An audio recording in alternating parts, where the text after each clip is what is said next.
Seigneur, ton regard est posé sur nous. Les saints anges, Seigneur, nous regardent. Ils regardent le mystère de l'Église, Seigneur. Caché de toute éternité, mais révélé, Seigneur, maintenant.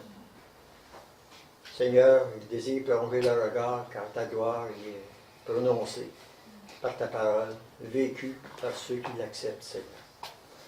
Seigneur Dieu, que ton esprit soit toujours en nous, qu'il nous guide, Seigneur, afin qu'on marche comme toi tu as marché, sans toutefois être sûr, Seigneur, parce qu'on pêche, Seigneur, devant ta face. Mais tu es là pour nous pardonner, car de toute éternité, Seigneur, tu as choisi de mourir pour nos péchés, Seigneur, passé, présent et futur. Mais que cela ne soit pas une excuse, Seigneur, dans nos vies pour pécher. Même si la grâce surabonde là où le péché a abondé. Seigneur, ton esprit nous guide et nous dirige vers la sainteté, Seigneur. Sois avec nous, Seigneur, ce matin, alors que notre pasteur va nous apporter ta parole. Qu'il va nous aider, Seigneur, à comprendre les mystères que tu nous as révélés dans ta parole afin qu'on les comprenne. Sois avec nous par ton esprit, car c'est par lui, Seigneur, que nous marchons en toi. Au nom de ton Fils Jésus-Christ. Amen. Amen. Bon, ben, bonjour à tous. On va continuer notre étude dans l'Épître aux Romains. C'est fini les faux raisonnements des chrétiens. Ouais. On a assez touché, on a assez frappé fort. Maintenant, on va revenir à notre texte dans l'Épître aux Romains, chapitre 5. Et Dieu voulant, on va finir le chapitre 5 aujourd'hui. Nous allons voir du verset 12 jusqu'au verset 21. Le titre de ce matin, c'est le titre qui est pris là dans ma Bible, et ça va être « Le péché et la grâce ». Le titre, « Le péché et la grâce ». Ah, ok, ça ne bougera pas. On va commencer au verset 12. C'est pourquoi, comme par un seul homme, le péché est entré dans le monde, et par le péché, la mort, et qu'ainsi, la mort s'est étendue sur tous les hommes, parce que tous ont péché. Pour les plus jeunes, et comme les plus vieux, j'aimerais voir où part le péché. Parce que là, le texte nous dit, c'est pourquoi, comme par un seul homme, le péché est entré dans le monde. Mais qu'est-ce que c'est que ça? C'est qui ce coupable incroyable? C'est à cause de qui qu'on est pris comme ça? On va le voir au début. On va le voir dans Genèse chapitre 3, versets 1 à 13. Et c'est important de tourner là parce que ça va nous indiquer tellement de choses. Exemple, dans le texte plus tard, c'est marqué ici, c'est marqué, Moïse, sur ceux qui n'avaient pas péché par une transgression semblable à celle d'Adam. C'est quoi le genre de transgression semblable à celle d'Adam? C'est qu'en allant voir le texte au début, on va voir plein de choses, on va apprendre plein de choses. Peut-être des choses que vous n'avez jamais vues. Peut-être que oui, peut-être que non. On va voir. Si vous l'avez déjà vu, ça va être un rappel, une remémorisation. André, est-ce que tu pourrais me lire ça, s'il vous plaît? Genèse chapitre 3, versets 1 à 3, s'il vous plaît. Le serpent était le plus rusé de tous les animaux des champs que l'Éternel Dieu avait fait. Il dit à la femme, Dieu a-t-il réellement dit, vous ne mangerez pas de tous les arbres du jardin? La femme répondit au serpent, nous mangeons les fruits des arbres du jardin. Mais quant aux fruits de l'arbre qui est au milieu du jardin, Dieu a dit, vous n'en mangerez point, et vous n'y toucherez point, de peur que vous ne mouriez. OK. Donc, qu'est-ce qui s'est produit? Nous avons un serpent qui parle. La plupart des gens diraient, ça se peut pas. Est-ce que vous connaissez un serpent avec des jambes et des bras? Qu'est-ce qui est arrivé au serpent? Il n'y a pas beaucoup. Qu'est-ce qui est arrivé au serpent un coup qui a amené les hommes à pécher? Il a ramené ses bras et ses bras. Oui, il a commencé à ramper. Il dit, maintenant, tu vas ramper. La plupart du monde vont dire que le péché est une invention. Est-ce que vous êtes d'accord avec ça? Non. La plupart, je n'ai pas dit tout le monde. La plupart des hommes vont dire que le péché est une invention de l'Église catholique de Rome. Que le péché n'existe pas. C'était une façon, une forme de contrôler le peuple sous l'égide d'une religion quelconque. Et dans toutes les religions du monde entier, il y avait le mot péché. Donc, l'interdiction de faire ceci, de faire cela, il fallait que tu obéisses, puis c'était un péché contre tel Dieu. Même dans l'Égypte antique, il y avait la forme du péché. Mais si tous les hommes de la terre, depuis le début, ont parlé du mot péché, c'est pas l'invention. Il y a quelque chose qui est le point de départ. Et qu'est-ce qu'on entend par péché? Est-ce qu'on entend un contrôle religieux ou autre chose? Qu'est-ce que le péché? Le péché est toute forme, on va dire qu'il y a deux définitions. Le péché, c'est toute forme de mal qui est fait à autrui, ou, si on veut, même la première définition, c'est une totale désobéissance envers ce que Dieu a demandé. Si, exemple, je décide de regarder de la pornographie, est-ce que je fais mal à Robin? Ou à un d'entre vous? Non, mais je désobéis à Dieu. Mais si je décide de donner une taloche à Robin, une claque, alors là, je fais mal, c'est un péché. Fait que voyez-vous, c'est soit quelque chose de mal envers une personne, ou une désobéissance envers Dieu. Qu'est-ce qui s'est produit avec Adam et Ève? Quelle était la première forme de péché? La première forme de péché, c'est qu'il n'a pas pris, Adam, sa place. Dieu avait dit que tu vas être le leader. La femme va être une être semblable à toi. Qu'est-ce qui est arrivé? Satan n'était pas dans le champ en train de pousser des carottes, là.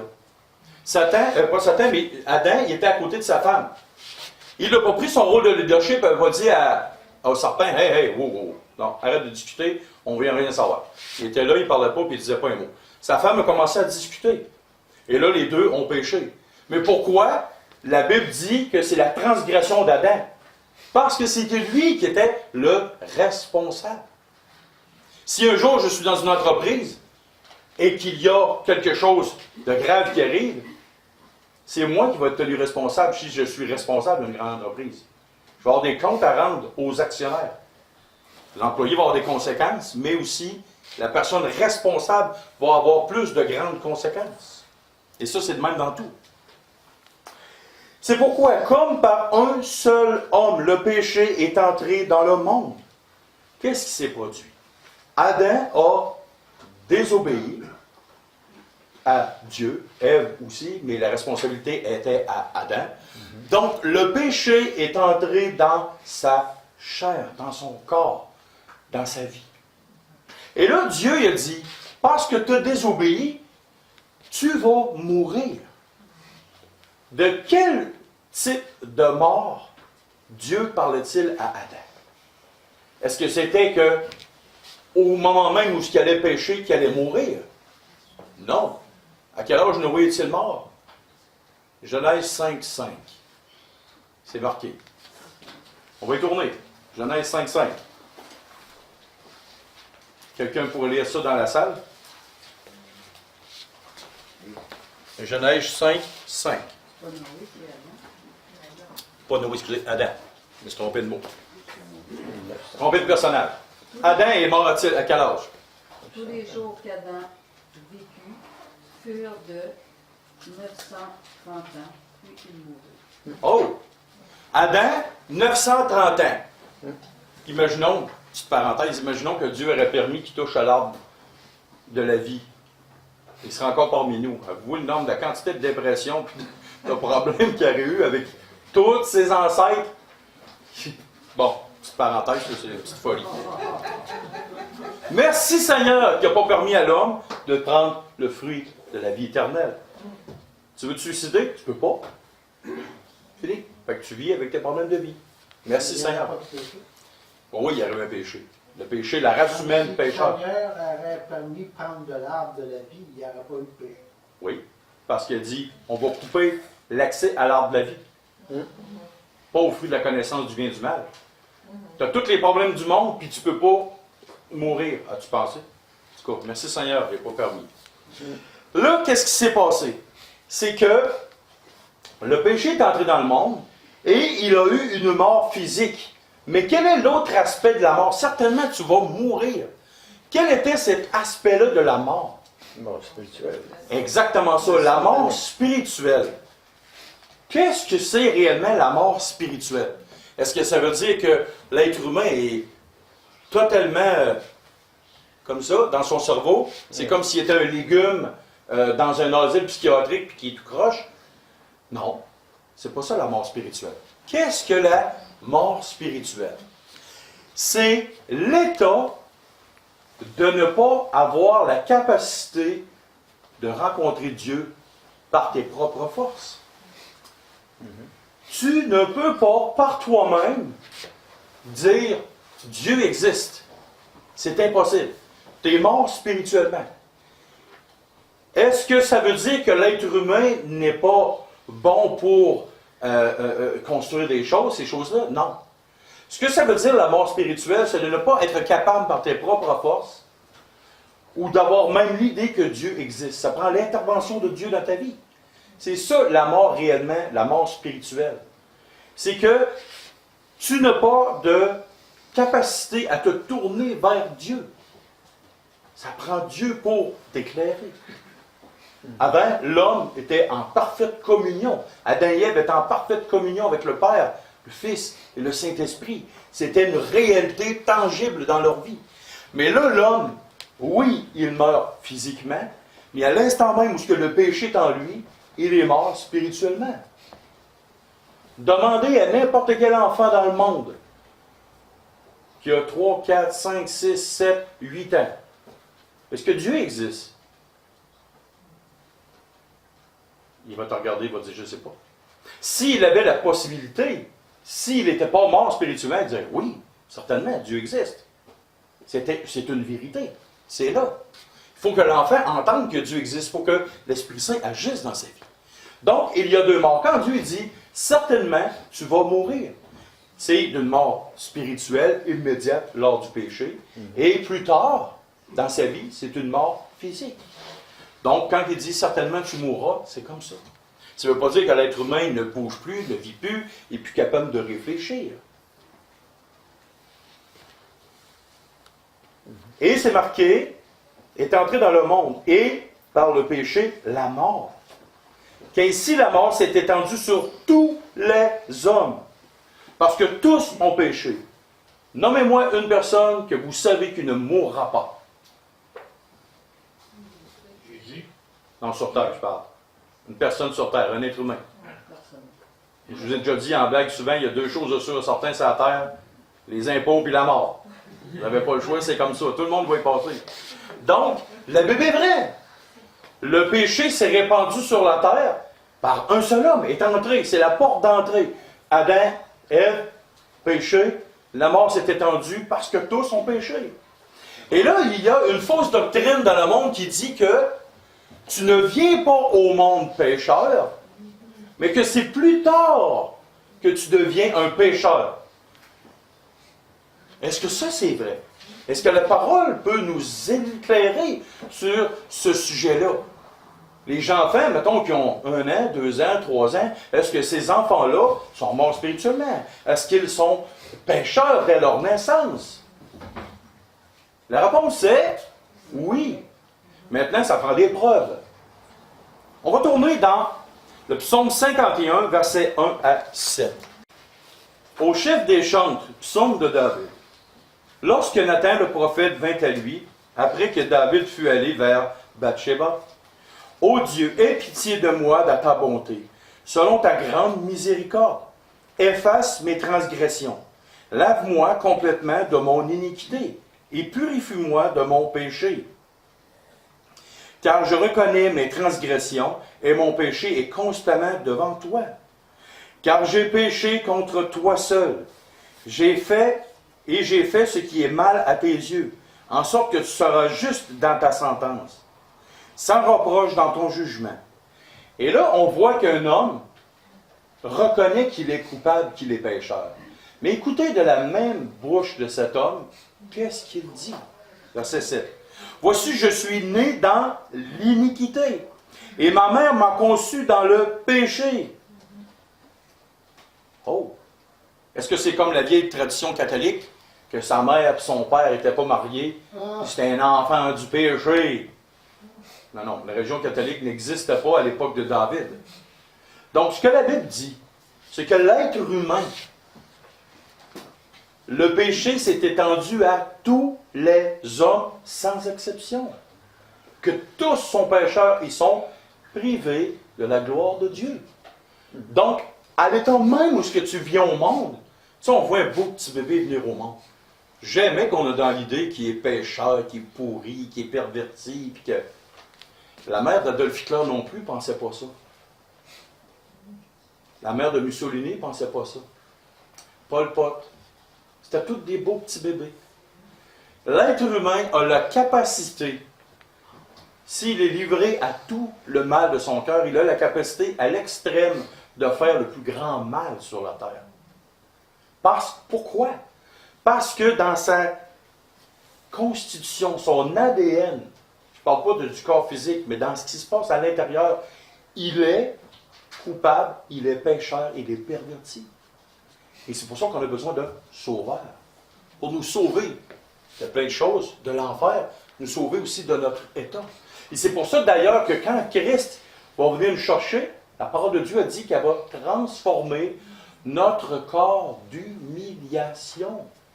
Parce que l'être humain est totalement pécheur, d'un bout à l'autre. Et il y a tellement de textes dans la parole de Dieu qui nous enseignent que l'être humain est perverti, pécheur, coupable devant Dieu. Pas même un seul qui fasse le bien, Romains 3, comme on a déjà eu, comme on a déjà enseigné. Il n'y a pas même un gars qui peut se lever le matin et dire « moi, je suis un bon gars ». Prends les 10 commandements, examine-toi. Que dois-je faire, bon maître, pour hériter de la vie éternelle? Il a pris le commandement. Le jeune homme, il dit « ouais, mais j'ai fait ça toute ma vie ». Jésus l'aimant. Jésus reprend, il dit « prends tous tes biens, vends-les, donne-les aux pauvres ». Il s'est dans la vie tout triste. Parce que tout de suite, en portant le premier commandement d'aimer Dieu plus que toute chose, c'était son argent qu'il aimait plus que Dieu. Ah, j'ai fait ça toute ma vie.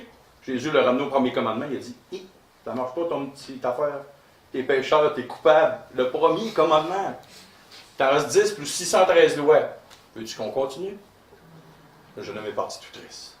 C'était son état de pécheur qui était révélé par la perfection, la splendeur de Christ dans sa vie. C'est lui, c'était live, direct, là. OK. Verset 13. Car jusqu'à la loi, le péché était dans le monde. Or, le péché n'est pas imputé quand il n'y a point de loi. Qu'est-ce que ça veut dire? Car jusqu'à la loi, le péché était dans le monde. Or, le péché n'est pas imputé quand il n'y a point de loi. Dieu dit qu'il ne tient pas le coupable pour innocent, l'innocent pour le coupable. Mais là, nous sommes tous pécheurs, tout le monde. Mais avant que la loi arrive, avant que Moïse arrive, avec la loi, avec que Dieu donne la loi à Moïse, le péché était dans le monde. Prenons l'exemple de Sodome et Gomorrhe. Est-ce que c'était avant la loi? Oui.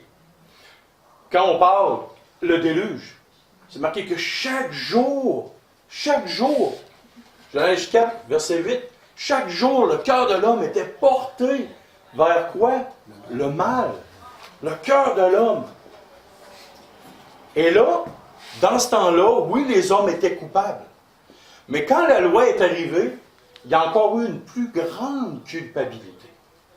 Et là, les gens disent, ouais, mais quand c'est marqué ici, jusqu'à la loi, le péché était dans le monde, or le péché n'est pas imputé. Ça veut dire que, quand on parle d'imputabilité, ça veut dire de responsabilité. Ah, mais là, la Bible a dit que les hommes n'étaient pas responsables. Oh, stop. On va reculer un petit peu dans l'Épître aux Romains. Excusez, Romains chapitre 2, verset 12. Tous ceux qui ont péché sans la loi périront aussi sans la loi. Et tous ceux qui ont péché avec la loi seront jugés par la loi. Donc, plus grand acte de responsabilité. Et là, c'est marqué, verset 14, « Quand les païens qui n'ont point la loi font naturellement ce que prescrit la loi, ils sont eux qui n'ont point la loi, une loi pour eux-mêmes. Et ils montrent que l'œuvre de la loi est écrite dans leur cœur, leur conscience, en rendant témoignage et leurs pensées, s'accusant ou se défendant tour à tour. C'est ce qui paraîtra au jour où, selon mon évangile, Dieu jugera par Jésus-Christ les actions secrètes des hommes. » Donc, la responsabilité de la loi n'était pas imputée aux hommes avant que la loi arrive. Mais il y avait quand même des conséquences aux actions. Ta conscience accusait. À un moment donné, à force de pécher, la conscience diminue. La conscience est étouffée, totalement. Alors, c'est ça que le passage enseigne ici. Verset 14. Cependant, la mort a régné depuis Adam jusqu'à Moïse, même sur ceux qui n'avaient pas péché par une transgression semblable à celle d'Adam, lequel est la figure de celui qui devait venir. Quelle était la transgression semblable à celle d'Adam? Quelle était la grande transgression d'Adam? Pour écouter le Seigneur. Est-ce que vous êtes déjà posé cette question-là? C'était quoi la transgression? Puis pour que la Bible marque là, être coupable d'une aussi grande transgression, quelle était la transgression d'Adam? Ne pas obéir au fait à Dieu. Il représentait toute l'humanité en péché. Encore plus grave que ça. Qu'est-ce que le diable lui proposa? Mange, tes yeux vont s'ouvrir et vous serez comme Dieu. Et il a pris et il a mangé. Quel était le désir du diable dans l'Ancien Testament? Il voulait élever son trône au-dessus du trône de Dieu. Qu'est-ce qu'il a proposé à Adam? Vous serez comme, pas des dieux, comme Dieu. Tes yeux vont s'ouvrir, tu vas connaître le bien et le mal, tu vas tout savoir, tu vas être comme Dieu. Alors mange, vas-y. Et son cœur à Adam, au lieu d'être une créature soumise au Créateur, a dit, ouais, c'est vrai ça, il me semble que ça serait intéressant d'être comme Dieu. Et pensez-vous que Adam et Ève ont été créés, et le lendemain matin, le diable est arrivé? On ne sait pas combien de temps. Peut-être que Adam, et je dis un peut-être, c'est une pensée que j'ai, peut-être après plusieurs années, parce que la Bible, c'est pas une chronologie parfaite à toutes les secondes, minutes, c'est comme des photos. Peut-être qu'après plusieurs années, que Adam, il dit, « Hey, regarde ce que j'ai accompli, regarde ce que j'ai fait, c'est bien, tata. » Peut-être que, et là, le diable est arrivé. Tranquillement, pas vite. Il dit, « Regarde, tu vas être comme Dieu. Prends ce table-là, là, tu vas être comme Dieu. » Puis là, tes yeux vont s'ouvrir, tu vas connaître le bien et le mal. Voyez-vous, c'est ça la transgression d'Adam. C'est de vouloir être Dieu, ou comme Dieu. Cependant, la mort a régné depuis Adam jusqu'à Moïse, même sur ceux qui n'avaient pas péché par une transgression semblable à celle d'Adam, lequel est la figure de celui qui devait venir. Ici, un petit bout de théologie qui rapporte lequel est la figure de celui qui devait venir. Et qu'est-ce qu'on entend par la figure de celui qui devait venir? Est-ce que vous avez déjà entendu dans la parole de Dieu qu'il y a eu le premier Adam et il y a eu le deuxième Adam? Pourquoi? Quelle est la similarité entre les deux? Comment est-ce qu'on approuve? Qu'est-ce qu'on fait ça? Le diable est venu voir Adam et il lui a proposé trois choses. Quoi? Quelle était la base des choses que le diable proposait à Satan? D'être comme Dieu. Adam et Ève, je veux dire. Quelle était la base de ce qu'il proposait? Désobéissance. Désobéissance, ça veut dire d'être séparé de Dieu et de mener sa vie en parfaite indépendance de Dieu. OK. Qu'est-ce que Satan a dit au Seigneur Jésus? Il va te donner tous les royaumes. Adore-moi. Tu vas marcher. Je vais te donner tout ça. Tu vas être le roi et maître. qu'est-ce qui est arrivé? Christ a dit non. Parce que si vous comparez toutes les tentations d'Adam, si vous comparez les tentations que le diable a faites à Christ, c'est similaire. Et la base de ça, l'orgueil de la vie,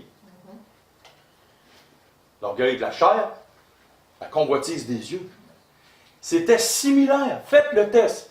Allez voir et cherchez dans les tentations d'Adam, ce que lui s'est planté, et allez voir dans les tentations que Christ a eues.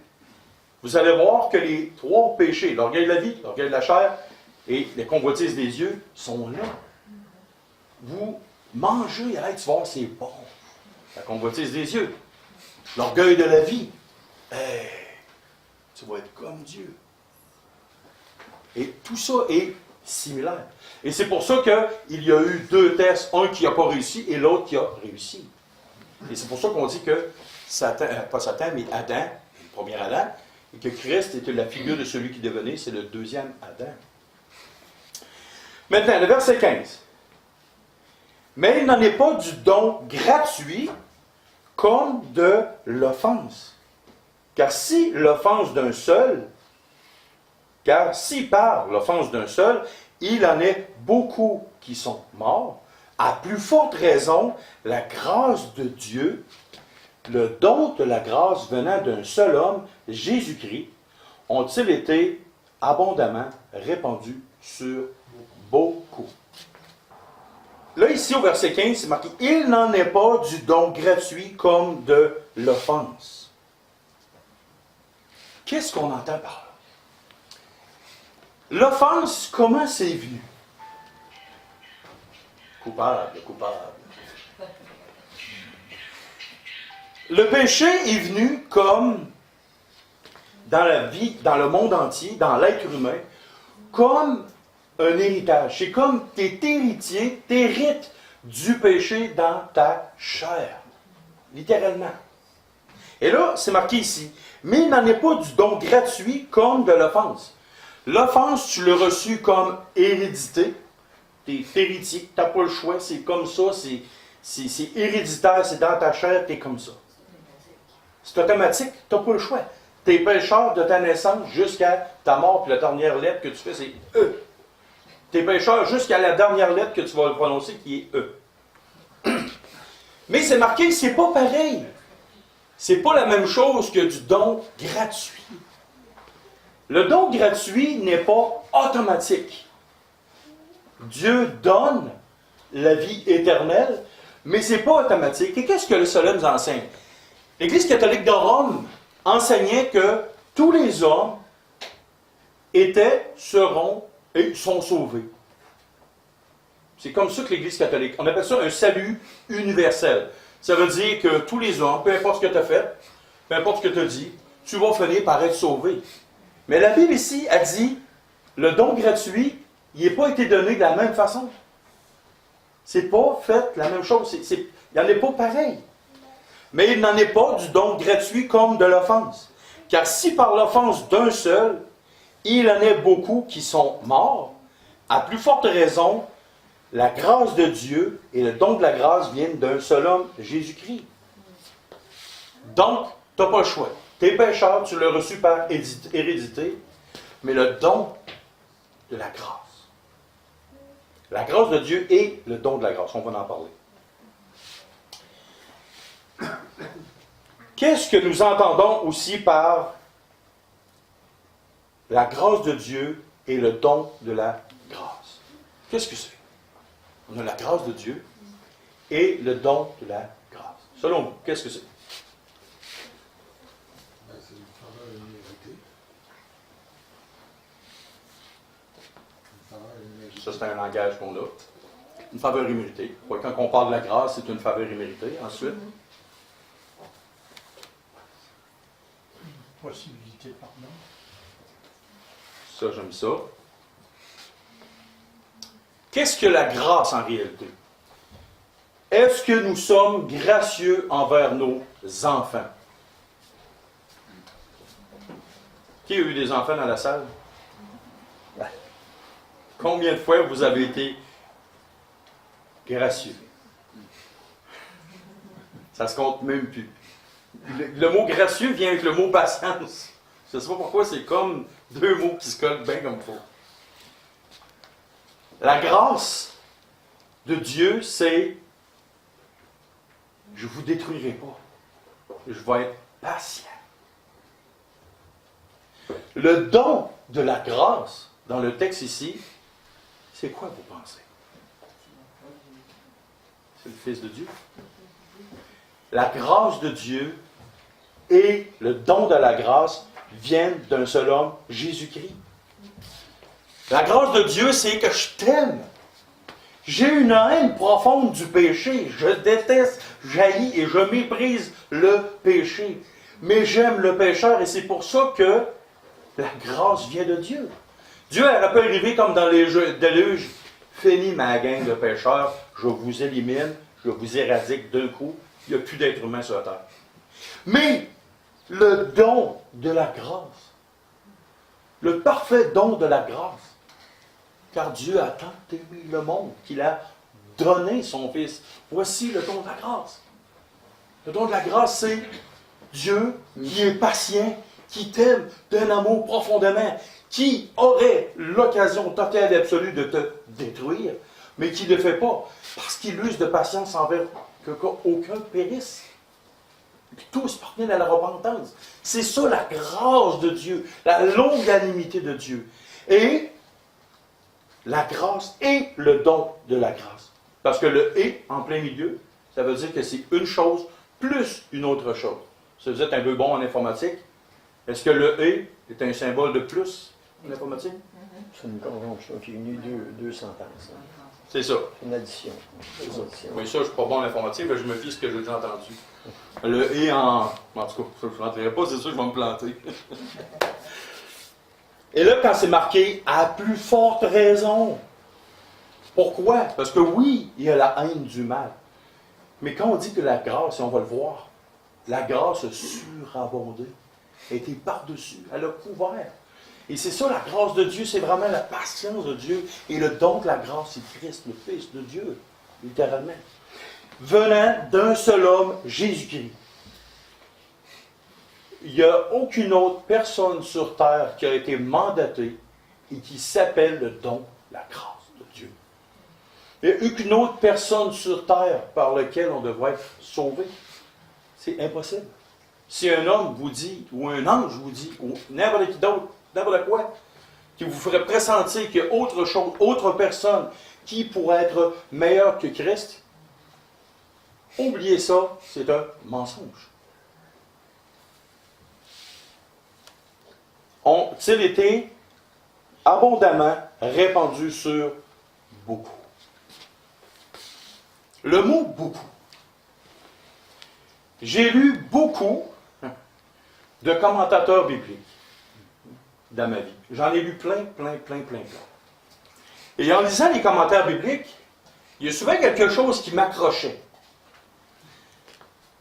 À savoir que ce qu'ils enseignaient, c'était que le mot « beaucoup », c'est un certain groupe d'hommes particuliers qui ont été favorisés, mais qui ne touchent pas l'ensemble de la race humaine. Autrement dit, c'est comme si Christ était mort juste pour certaines personnes, mais pas pour le monde entier. J'ai lu ça, je lisais des commentaires. Ça avait l'air à abonder tout ça, tout le temps. Mais j'ai toujours eu comme principe une chose. La parole de Dieu fait foi de tout, et l'homme se trompe. On va le voir au verset 19. Et c'est important parce que quand je lisais les commentateurs bibliques, tout le reste du chapitre qu'on va voir touche beaucoup à ces choses-là. Est-ce que le mot « beaucoup » signifie certaines personnes choisies, mis à part, pour que Christ est mort seulement pour eux, ou est-ce que Christ est mort pour toute l'humanité entière, sans exception? On va le voir au verset 19. Si la théorie du beaucoup d'hommes, c'est juste une certaine partie, car comme par la désobéissance d'un seul homme, beaucoup ont été rendus pécheurs, ça voudrait dire que si le terme « beaucoup » est pris juste pour déterminer un groupe quelconque, ça veut dire que ce serait juste une partie de l'humanité qui serait pécheur.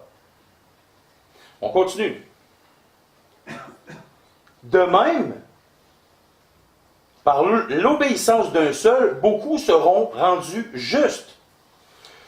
Et quand tu regardes, car comme par le comme, ça veut dire la même chose, la désobéissance d'un seul homme, beaucoup ont été rendus pécheurs. De même, ça veut dire que c'est la même chose, par l'obéissance d'un seul, beaucoup seront rendus justes. Donc les commentateurs, quand ils affirment que le beaucoup signifie qu'une partie, on se trompe, parce que la Bible, avec le verset 19, nous enseigne que le mot beaucoup ne veut pas nécessairement dire juste une partie.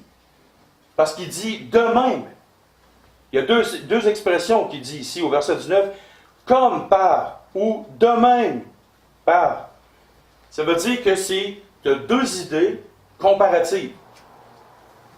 Le mot beaucoup, ça atteint tous les hommes. C'est pas parce que beaucoup est vraiment juste une classe à part. Parce que si nous suivons la règle du verset 19, et je le répète, c'est que si c'est juste un nombre limité qui est signifié par beaucoup, le de même et comme par, dans le texte, nous indique qu'il y aura juste un groupe de personnes qui seraient tombées, devenues pécheurs.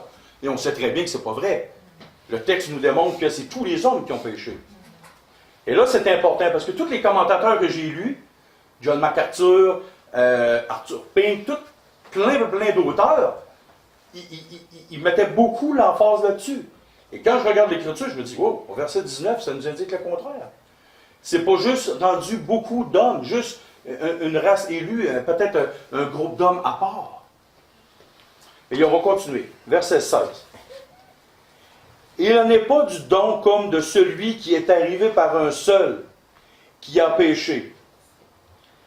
Car c'est après une seule offense que le jugement est devenu condamnation, tandis que le don gratuit devient justification après plusieurs offenses.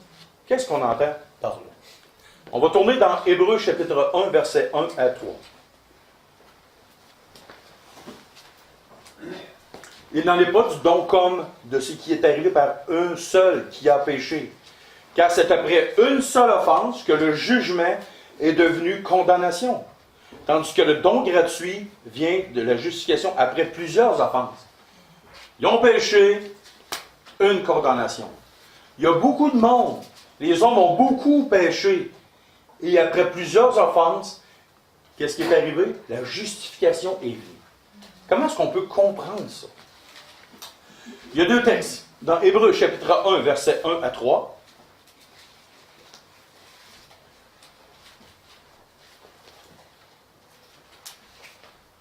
Qui dit, après avoir autrefois à plusieurs reprises, de plusieurs manières, parlé à nos pères par les prophètes, Dieu, dans ces derniers temps, nous a parlé par le Fils. Il a établi héritier de toutes choses par lui. Il a aussi créé l'univers. Le Fils est le reflet de la gloire et l'empreinte de sa personne. Qu'est-ce que le texte nous dit au premier verset? Le premier verset dans Hébreu nous dit qu'à plusieurs reprises, Dieu a parlé par quoi? Par qui? Par des prophètes. Le texte dans Romains nous dit quoi? Après une seule offense, il y a le jugement, mais aussi qu'après plusieurs offenses, il y a la justification. Les prophètes servaient à quoi dans l'Ancien Testament? À dire qu'ils étaient beaux, fins, gentils? Avertir le monde. Avertir le monde de quoi? Du péché qu'il y en a derrière. Que leur vie était tout croche. Parce que quoi? Parce que s'il avait été parfait, il n'avait pas envoyé de prophète. Le but du prophète était de prendre les Écritures de Moïse et de les ramener, oui, d'avertir le peuple, qui allait avoir des conséquences à leur folie. Mais aussi, les prophètes de l'Ancien Testament étaient là pour dire, voici, vous êtes coupables, revenez à Dieu. Revenez à Dieu, c'est ça. La job primaire, le premier travail que les prophètes avaient. Donc, la Bible dit qu'il y a eu plusieurs offenses. Et la preuve, c'est que les prophètes sont venus pour parler aux gens, leur dire, vous êtes pas corrects. Première des choses. La deuxième des choses qu'on peut aller voir, c'est dans Matthieu chapitre 21, versets 33 à 46. Écoutez une autre parabole. Il y avait un homme, maître de maison, qui planta une vigne. Il l'entoura d'une haie. Il creusa un pressoir et bâtit une tour. Puis il l'affirma à des vignerons et quitta le pays. Lorsque le temps de la récolte fut arrivé, il envoya ses serviteurs vers les vignerons pour recevoir le produit de sa vigne. Les vignerons, s'étant saisis de ses serviteurs, battirent l'un et tuèrent l'autre, et lapidèrent le troisième. Il envoya donc d'autres serviteurs en plus grand nombre que les premiers, et les vignerons les traitèrent de la même manière. Enfin, il envoya vers eux son fils, en disant, « Ils auront du respect pour mon fils. » Mais quand les vignerons virent le fils, ils dirent entre eux, « Voici l'héritier. Venons, venez, tuons-le, et emparons-nous de son héritage. » Et ils se saisirent de lui, le jetèrent hors de la vigne et le tuèrent. Maintenant, lorsque le maître de la vigne viendra, que fera-t-il à ces vignerons? Ils lui répondirent, « Il fera périr les misérables, ces misérables, et il affermera la vigne à d'autres vignerons, qui lui en donneront le produit au temps de la récolte. » Jésus leur dit, « N'avez-vous jamais lu dans les Écritures, la pierre qu'ont rejetée ceux qui bâtissaient est devenue la principale de l'angle. C'est du Seigneur que cela est venu, et c'est un prodige à nos yeux. C'est pourquoi je vous le dis, le royaume de Dieu vous sera enlevé et il sera donné à une nation qui en rendra les fruits.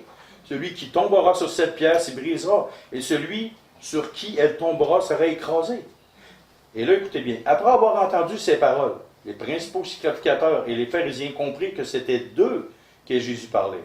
Et ils cherchaient à se saisir de lui, mais ils craignaient la foule parce qu'elle le tenait pour un prophète. Oh! Le prophète était là pour avertir. On va dire que Jésus était prophète du temps moderne, dans son temps, ok? Dans l'an 0, où Christ était là. Et là, qu'est-ce qui arrive? Après plusieurs offenses, pas offrandes, mais offenses, la grâce, qu'est-ce qui est c'est marqué ici? Je vais me retrouver, verset 16. Après une seule offense, que le jugement est devenu condamnation, tandis que le don gratuit devient justification après plusieurs offenses. Et un jour, je me suis posé la grande question. Pourquoi Dieu, quand Adam et Ève ont péché, il n'a pas fait venir tout de suite le Seigneur Jésus, mort à la croix, le problème du péché aurait été réglé tout de suite en partant?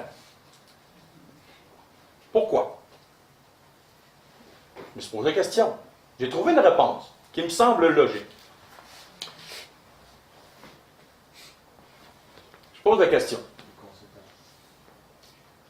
Je prends n'importe quelle personne dans la salle. Je vais prendre le fils à part. Je te pose une question. Tu vois, ce n'est pas une question piège. Je vais y aller très gentiment avec toi. Si tu me voles 5 cents et que tu viens me voir et tu me demandes pardon, et je te dis oui, je te pardonne, est-ce que tu es content que je t'ai pardonné? Tu es content. Si tu me voles 20 $ et que tu viens me voir, tu me dis, je te demande pardon, je t'ai volé 20 $. Je te regarde dans les yeux et je dis, OK, je te pardonne encore. Est-ce que tu es plus content que je t'ai pardonné 20 $ ou 5 cents? Parce que ton offense est grande, 20 $. Donc, je te pardonne. Tu m'as fait du mal, tu m'as volé, mais je te pardonne. Parce que l'offense est encore plus grande. Imagine 30 secondes, demain matin, tu me voles $1 million, tu fais mal à ma femme, tu fais mal à mes 2 filles, et que là, tu viens me voir et que je te pardonne. Quelle va être ta réaction? Est-ce que tu vas être plus content que je te pardonne encore?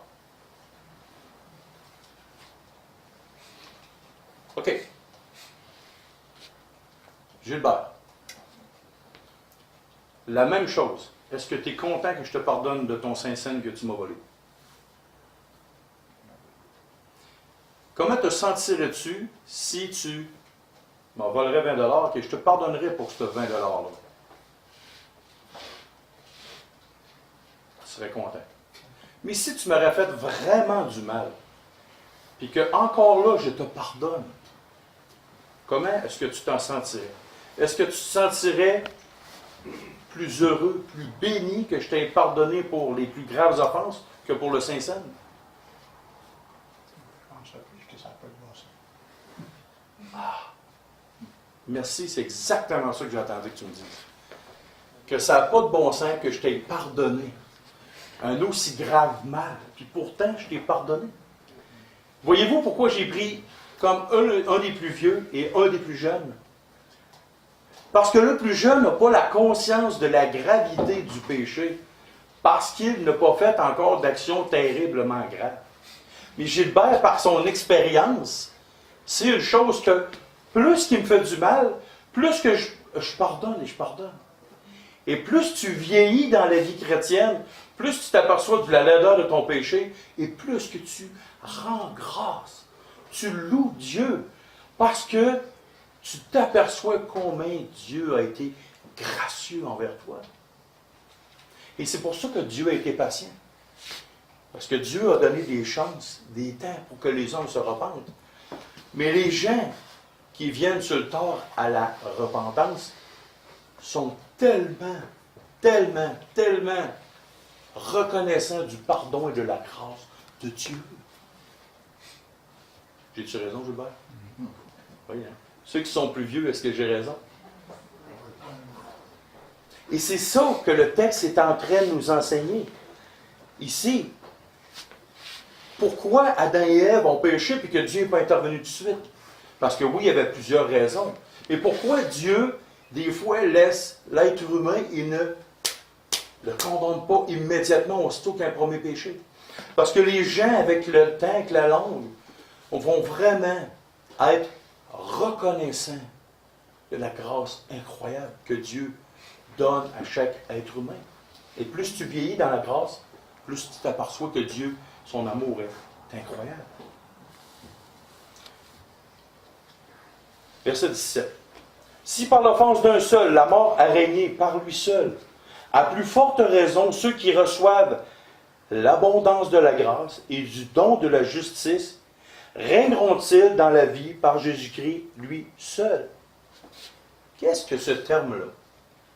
Ici, c'est marqué, si par l'offense d'un seul, la mort a régné par lui seul, si on s'entend, c'est clair, on l'a traité en masse. À plus forte raison, ceux qui reçoivent l'abondance de la grâce et du don de la justice. Qu'est-ce que le don de la justice? Oui, il y a des hommes qui ont péché abondamment, puis ça s'est étendu sur tous les hommes. Mais quel est le don de la justice? C'est marqué que, à cause que tu as reçu ce don de la justice, régneront-ils dans la vie par Jésus-Christ lui seul? Reçoivent l'abondance de la grâce et le don de la justice. On va le voir dans Galates chapitre 2, verset 21. Je ne rejette pas la grâce de Dieu, car si la justice s'obtient par la loi, Christ est donc mort en vain. Oh, OK. Premier petit morceau de casse-tête qu'on pose. Je ne rejette pas la grâce de Dieu, car si la justice s'obtient par la loi, Christ est donc mort en vain. On parle de justice, d'être rendu juste devant Dieu. On va voir un autre passage. Philippiens chapitre 3, verset 9. Qu'est-ce que le texte nous dit? Et d'être trouvé en lui, non avec ma justice, celle qui vient de la loi, mais avec celle qui s'obtient par la foi en Christ, la justice qui vient de Dieu par la foi. Donc, quand on parle du don de la justice, nous, en tant qu'hommes, nous devons être revêtus de la justice de Christ, de Dieu, de Christ. Si tu n'es pas juste aux yeux de Dieu, tu ne peux pas rentrer dans sa présence. Donc, il faut que tu revêtes quoi? Qui pour être juste? Christ. On va voir un autre passage aussi. Hébreux 11, verset 7. Texte de la foi. Hébreux 11, verset 7. C'est par la foi que Noé, divinement averti des choses qu'on ne voyait pas encore, est saisi d'une crainte respectueuse, construisit une arche pour sauver sa famille. C'est par elle qu'il condamna le monde et devint héritier de la justice qui s'obtient par la foi. Donc, Christ est notre justice. Et si on relit le texte pour comprendre, même à moitié du verset, à plus forte raison, ceux qui reçoivent l'abondance de la grâce, nous, et du don de la justice régneront-ils dans la vie par Jésus-Christ, lui seul. Donc, qu'est-ce que ça prend pour régner dans la vie? Ça prend quoi? Ça prend deux choses. La foi et la justice de Christ. Oui. On va dire trois. Trois. Ça te prend l'immense grâce de Dieu. Sans la grâce de Dieu, oublie ça. Il n'y a même pas, la porte n'existe pas, c'est un mur de béton. Fini. Fait que j'ai essayé à main nue de rentrer dans un mur de béton de 3 mètres d'épaisseur. Je te mets en speedo, là, en costume de bain, puis je te dis rentre au travers du mur de béton. Sans la grâce de Dieu qui t'offre la porte, Christ est la porte. Sans la justice de Christ sur toi, et sans quoi, le don de la justice, c'est fini. Tu ne régneras pas dans la vie avec Christ. Donc, jeune homme, jeune fille, si Christ, homme ou femme, si Christ n'est pas dans ta vie, comme ton sauveur personnel, si Christ ne te lave pas de tous tes péchés, si Christ qui est juste, parfait, irréprochable devant Dieu, n'est pas dans ta vie, tu vas rentrer en étant injuste. Et la Bible dit qu'il n'y a pas d'héritage pour les injustes dans le royaume des cieux. Ni les injustes, ni les voleurs, ni les bandits, ni les menteurs, ni les injustes. Donc, pour rentrer dans la vérité, pour rentrer dans où ce que Dieu est pour l'éternité, dans le ciel, c'est de prendre la justice de Christ. Sans cette justice-là, fini, tu es condamné. Tu t'en vas en enfer pour l'éternité. Est-ce que vous avez bien saisi ça? Que sans la justice de Christ, oublie ça. Tu es encore mort spirituel et tu es encore dans tes péchés. Et le salaire du péché, c'est quoi? La mort. Là, tu es mort spirituellement, tu vas mourir aussi physiquement. Et tu vas être loin de Dieu pour l'éternité. Alors, pense à ça. C'est la chose la plus importante de toute ta vie. Verset 18. Ainsi donc, comme par une seule offense, la condamnation a atteint tous les hommes. De même, ça veut dire de la même manière, par un seul acte de justice, la justification qui donne la vie s'étend à tous les hommes. Donc, ici, quand on a le terme ici, ainsi donc, comme par une seule offense, la condamnation atteint tous les hommes. Est-ce que c'est juste un groupe d'hommes qui ont été atteints? Non. C'est marqué, atteint tous les hommes, sans exception. Il n'y en a pas un ici ce matin ou dans le monde qui peut me dire, moi, je n'ai pas de péché. Qu'est-ce qui arrive si quelqu'un dit qu'il n'y a pas de péché? Et voilà. Il fait Dieu menteur. La Bible dit clairement que celui qui dit qu'il n'y a pas de péché fait Dieu menteur. Puis en plus, c'est un imbécile. La plus belle preuve que tous les enfants sont pécheurs coupables, qu'est-ce qu'il faut apprendre aux enfants quand ils reçoivent quelque chose? Il faut les apprendre à être reconnaissants et dire merci. S'ils ne seraient pas coupables, ils vous diraient « Hey, merci. Oh, je suis tellement content même que tu m'aies donné un biscuit à l'âge de 2 ans. » Et les enfants sont profondément égoïstes. Si vous voulez savoir si les enfants sont pécheurs, demandez à n'importe quelle personne qui est professeur au primaire. Y a-t-il quelqu'un ici dans la salle qui travaille avec des enfants qui sont tout petits? Ils ont tellement de gratitude envers toi. Hein? Demandez à Linda voir si les enfants sont parfaits, impeccables, sans péché. Wow! Allez voir dans une cour d'école. Surtout de ce temps-ci, vous allez voir que ce que je dis, c'est vraiment vrai. Vous n'aurez même pas besoin de pasteur pour vous en rendre compte. Mais c'est la vérité, c'est la réalité. Il faut apprendre aux enfants à être reconnaissants parce que de leur naissance, ils sont. Donc, ici, ainsi donc, comme par une seule offense, la condamnation a atteint tous les hommes parce qu'ils ont péché. De même, par un seul acte de justice. Quel est ce seul acte de justice? Parce que Dieu dit que toute la justice des hommes est quoi? La souillure. Il va rouler ça comme un vêtement pourri, souillé, puis il va jeter ça. Donc, il y avait un seul acte de justice qui était valable aux yeux de Dieu, et c'était quoi? Justification. Oui, la mort de Christ à la croix.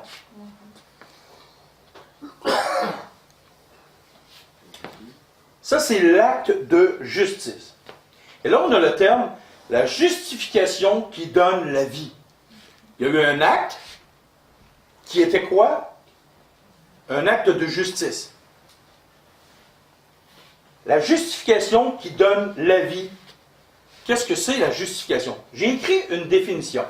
Peut-être que vous ne serez pas d'accord à 100% avec elle, mais écoutez-la. Après ça, vous prendrez vos décisions. Bon, je vais y aller, là, un petit peu, OK. L'effet de la grâce qui rend l'homme juste et qui peut le rendre spirituellement vivant aux yeux de Dieu, la possibilité de bénéficier du pardon de Dieu. Ça ressemble à ça? Voulez-vous que je la répète? Je vais la répéter. La justification qui donne la vie, c'est l'effet de la grâce qui rend l'homme juste et qui peut le rendre spirituellement vivant aux yeux de Dieu, la possibilité de bénéficier du pardon de Dieu. Donc, la justification qui donne la vie, c'est la possibilité que tu as d'être spirituellement vivant, d'être reconnu comme juste devant Dieu. Il y avait un acte, il y a un effet, il y a quelque chose de présenté, une chose qui est là. Il y avait un acte qui était fait, et là il y a une phrase qui dit, la justification qui donne la vie, c'est là, c'est présenté, c'est devant vous. Maintenant, s'étend à tous les hommes. Ça veut dire, quand on dit s'étend dans ce contexte-là, c'est rendu accessible. Quand on dit ça s'étend à tous les hommes. Donc, l'acte de justice qui a été la mort de Christ à la croix, qui donne la possibilité, il y a une présentation qui est faite. Voici une offre de Dieu qui est là. Et elle est répandue, elle s'étend, elle est accessible à tous, et elle est là. L'offre de Dieu, qui est quoi? S'étend à tous les hommes. Donc, quand on voit dans le texte, beaucoup ont été condamnés, tous les hommes, ça s'étend à tous les hommes. De même, la grâce de Dieu est offerte à tous les hommes. Le péché est dans tous les hommes, sans exception, et la grâce de Dieu est offerte à tous les hommes, sans exception. Le privilège de devenir un enfant de Dieu est étendu à tous les hommes. L'offre, elle est là. Correct. Un jour, je vais parler de l'expiation limitée ou illimitée. Un jour. Je suis en train d'écrire un livre, mais je vais en parler plus tard. Verset 19. Car comme par la désobéissance d'un seul homme, beaucoup ont été rendus pécheurs. Et je n'ai parlé tantôt. Est-ce que c'est juste un groupe d'hommes qui ont été rendus pécheurs? Parce que si on suit la même logique que beaucoup de commentateurs bibliques disent, le beaucoup, parce qu'ici, là, on suit la deuxième partie, de même, par l'obéissance d'un seul, beaucoup seront rendus justes. Le mot « beaucoup » ici parle, selon les commentateurs, d'un groupe sélect, des personnes choisies. Des groupes de personnes qui ont été choisies pour être rendus justes. Mais si on suit la logique textuelle du texte, ici, qu'est-ce que c'est dit? Beaucoup sont rendus pécheurs. Et là, il dit, de même, ça veut dire que c'est la même chose, c'est toujours... Tout le long ici, c'est des textes comparatifs. Voici le péché s'est entendu à tout le monde, voici la grâce de Dieu est accessible à tout le monde. De même, beaucoup sont tombés pécheurs, mais beaucoup seront rendus justes. On ne peut pas dire le beaucoup d'un tel groupe, c'est pour un groupe restreint, parce qu'on serait obligé de dire que c'est juste une partie de l'humanité qui est tombée dans le péché. Donc, ce que les commentateurs disent, j'en passe 10 000 pieds par-dessus la tête, et j'ai étudié d'un bout à l'autre les textes, les arguments pour, les arguments contre, et j'ai dit, La parole de Dieu dit. C'est un texte, tout le long du chapitre 5, c'est un texte comparatif. Il dit, c'est ça qui est arrivé, voici la possibilité.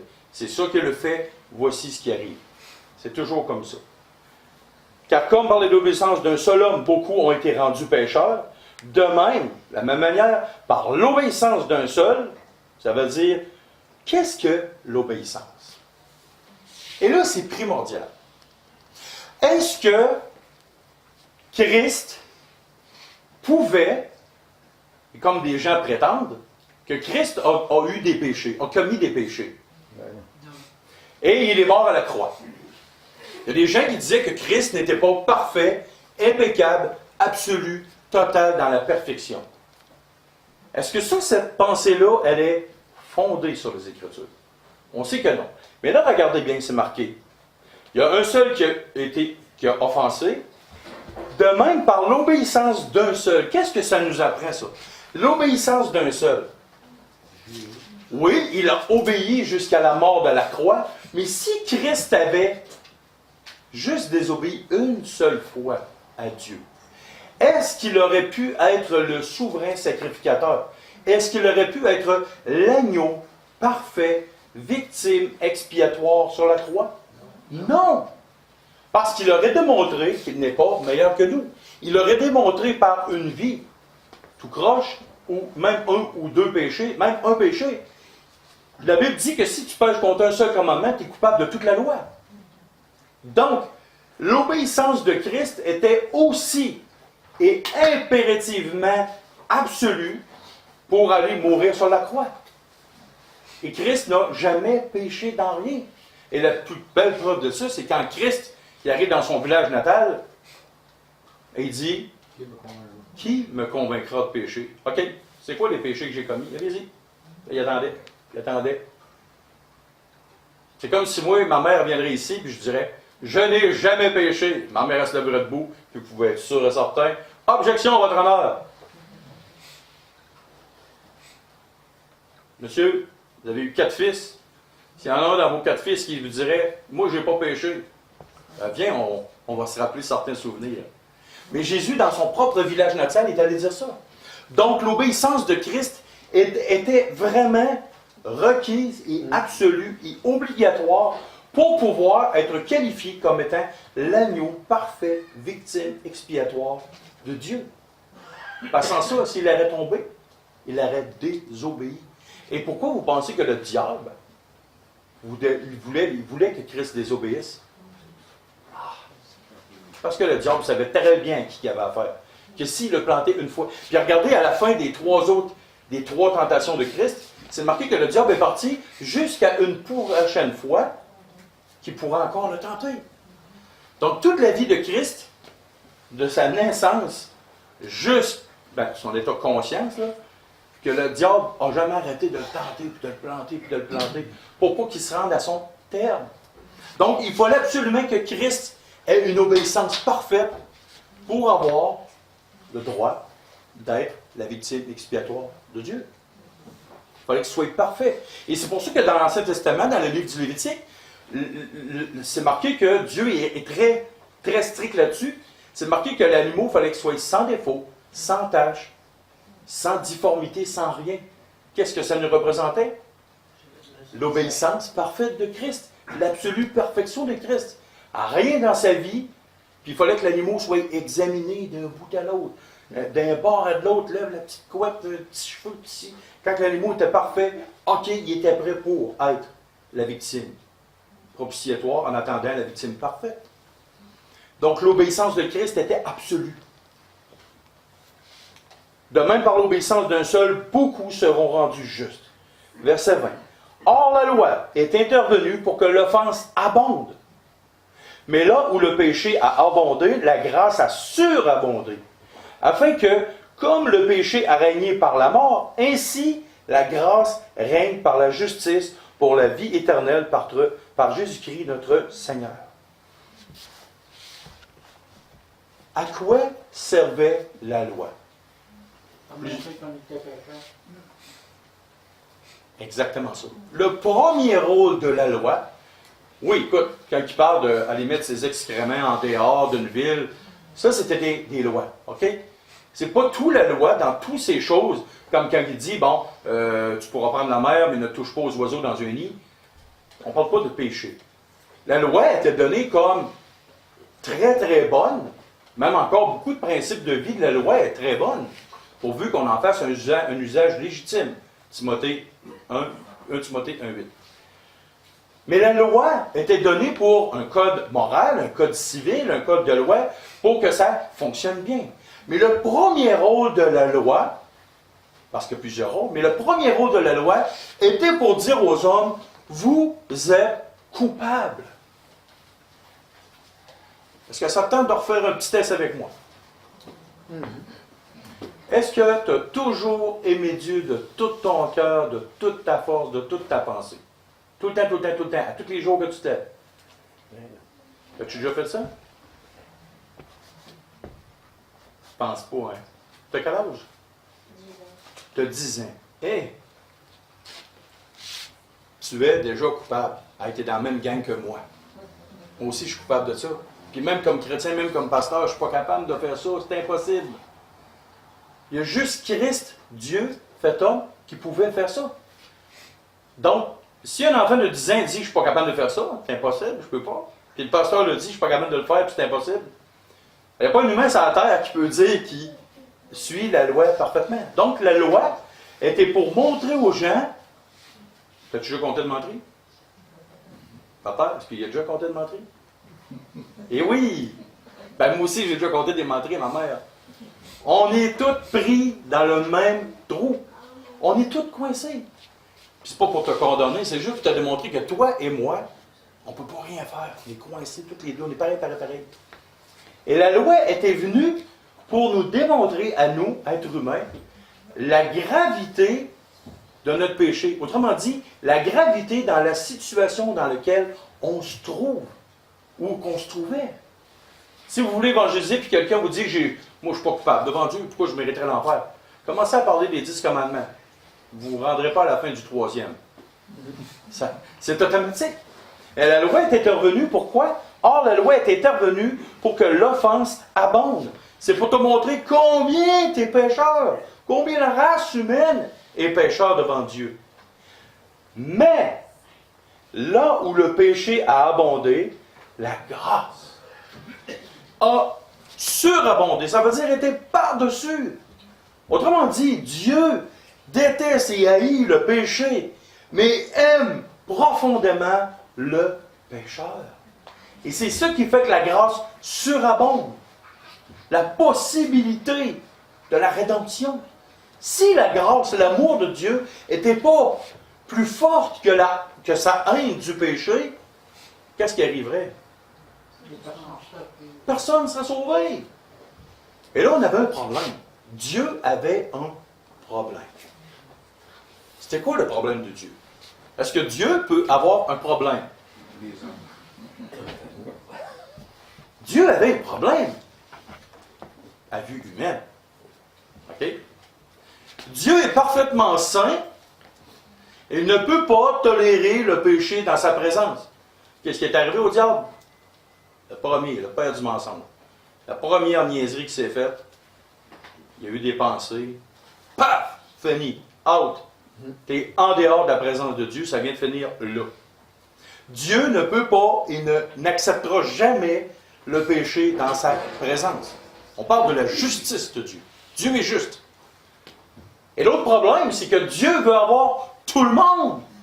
Dieu veut que tous les hommes soient repentis. Dieu veut que tous les hommes aient l'accès.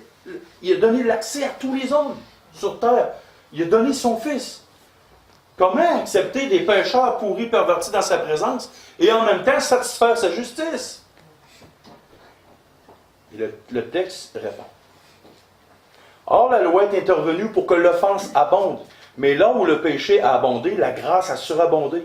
Afin que, comme le péché a régné par la mort, ainsi la grâce règne par la justice. Comment la grâce règne par la justice? Parce que Dieu veut que la justice règne et il a pris lui-même le moyen pour que les deux côtés soient satisfaits. La justice règne parce que le péché a été puni, condamné sur la personne de Christ. Et rappelons-nous que Christ a été fait péché, pas est devenu péché. La nuance, elle est énorme. Christ a été fait péché. Ça veut dire que le péché est allé sur Christ, mais Christ n'a jamais été pécheur. Le pécheur, la chair n'a pas atteint, le péché n'a pas atteint la chair de Christ. Pourquoi? Parce qu'un des psaumes dit que Dieu ne permettra pas que son corps voie la corruption. Et la corruption du péché, ça rentre dans la chair. C'est pour ça aussi que Christ, c'est pas son papa adoptif qui l'a créé. Joseph. Dieu ne s'est pas servi de Joseph pour faire Jésus. Il s'est servi seulement d'un instrument pour que l'enfant soit là. Donc, de la naissance jusqu'au bout, il était la victime parfaite, expiatoire. Mais là, quand on dit, afin que comme le péché a régné par la mort, ainsi la grâce règne par la justice pour la vie éternelle. Donc, il fallait que la justice règne, il fallait que tout soit réglé, que le péché soit puni, parfait, mais que la grâce aussi soit là. Tu n'avais pas le choix.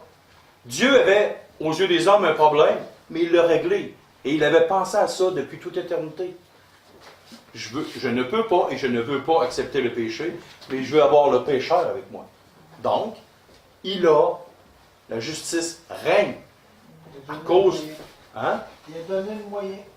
Il a procuré le moyen pour que la justice soit satisfaite et que la grâce soit répandue, qu'il donne la possibilité aux hommes d'être sauvés.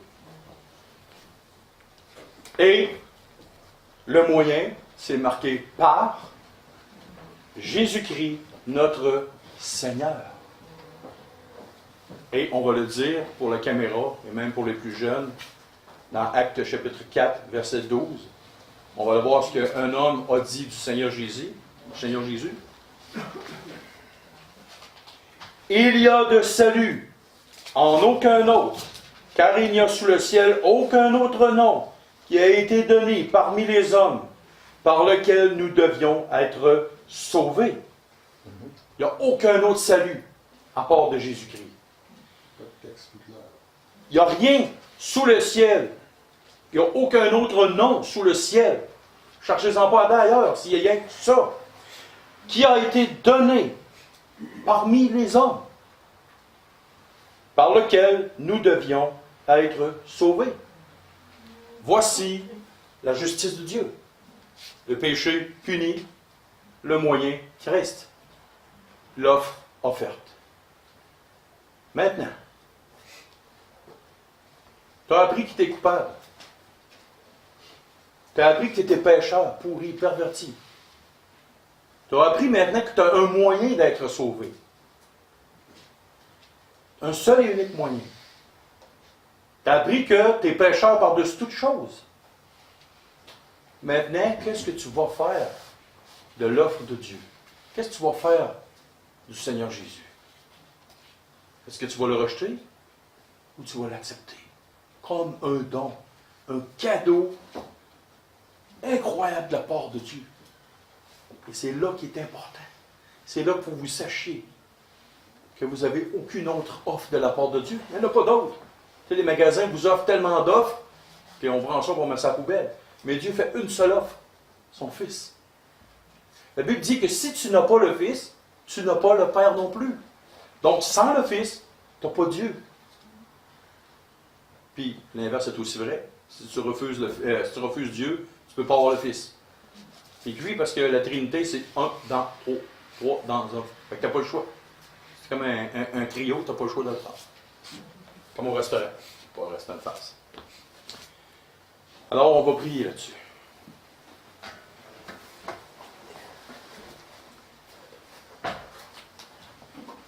Seigneur Dieu et Père, merci pour ta bonté. Merci pour ta grâce. Merci pour cette faveur imméritée.